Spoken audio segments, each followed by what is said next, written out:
Hello, and welcome to Industry Reactions. Industry Reactions is a weekly briefing on industry events, changes, and future trends that impact your business. We're your hosts, Rick Honer and Mark Friedel from ChemPoint. You can find Industry Reactions on YouTube, LinkedIn, and as a podcast. For those watching on YouTube, make sure to hit that subscribe button, ring that notification bell, and smash that like button. We plan on discussing issues that impact the global industry and help you uncover new opportunities. We also hope this will provide market intelligence that will keep you ahead of changing conditions. All right, we'll start with the housing market. U.S. March housing starts surged almost 20% from February and 30% from March of 2020. This is according to the U.S. Census Bureau data that was released mid-April. The rush could mean all-time high prices linger for domestic and export polyvinyl chloride. As we all know, this is a construction staple used for piping, vinyl siding, window frames, and other products. Yeah, it's good to see housing coming back, though I do know PVC was a big issue with the Gulf outage. So For sure. How much demand they'll be able to satisfy. Yeah, absolutely. And being up so much from March of 2020, you got to take with a little bit of a grain of salt, as March of 2020 was when the pandemic and people staying at home really took hold. Yeah. All right, so I'll go into chemical production. So U.S. March chemical production rose 4.1% month on month, following a revised 8% decline in February when the Gulf Coast winter storm disrupted production and logistics in Texas, Louisiana, and other states. That's all according to the latest data by the U.S. Federal Reserve on Thursday. The recovery in chemicals remained quote-unquote incomplete in March, as some plants were still offline because of the weather-related damage sustained during the storm. This is according to the Fed. So see production rising, but still some areas of outage. Yeah, we're getting closer and closer to back to normal, but not quite there yet. And now we'll turn to the UK and take a look at their chemical and pharmaceutical industry. Many companies in the UK have reported a positive start to 2021. And this is according to the most recent survey of members of the Chemical Industries Association, CIA, which I believe is a UK organization. Comparing the first quarter of 2021 with the fourth quarter of 2020, more than 80% of companies report that total sales volumes increased or at least stayed the same. Domestic sales, domestic to the UK, were largely flat, but exports to non-EU countries saw an increase that offset what looks like a temporary fall in exports to the EU, as companies were grappling with the new trading arrangements and rundown pre-Brexit stockpiles. So companies were stocking up pre-Brexit for assuming the worst, and now that they're wearing off, the demand is coming back. Yeah, but if anything, this should be a good indication of other companies as they start reporting their Q1 results. All right, so now into oil and oil pricing. So a year after the pandemic and a price war sparked one of the weakest months in history for oil prices, the global energy market is well on its way to recovery, the International Energy Agency said Wednesday. In its monthly report, the IEA raised its annual forecast for global oil demand in 2021 by 230,000 barrels a day to an increase of 5.7 million barrels a day. Earlier in the week, the Organization of the Petroleum Exporting Countries increased its 2021 demand forecast by 100,000 barrels a day.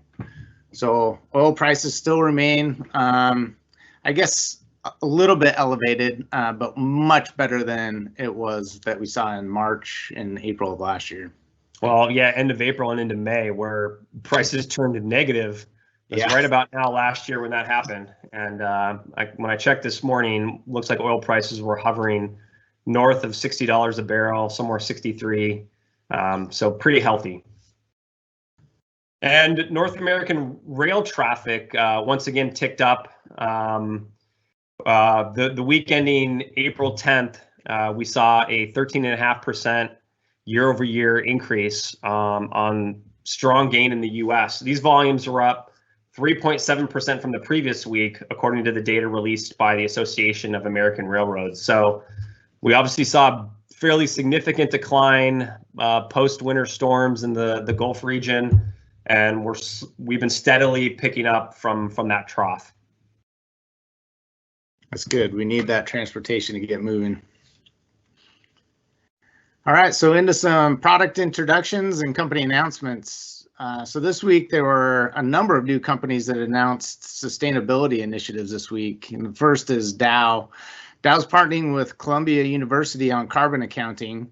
The project will focus on calculating the environmental benefits of products and technologies that reduce or eliminate harmful greenhouse gas emissions that cause climate change, as well as developing new tools for decision makers to accelerate global progress towards 2030 and 2050 emission targets.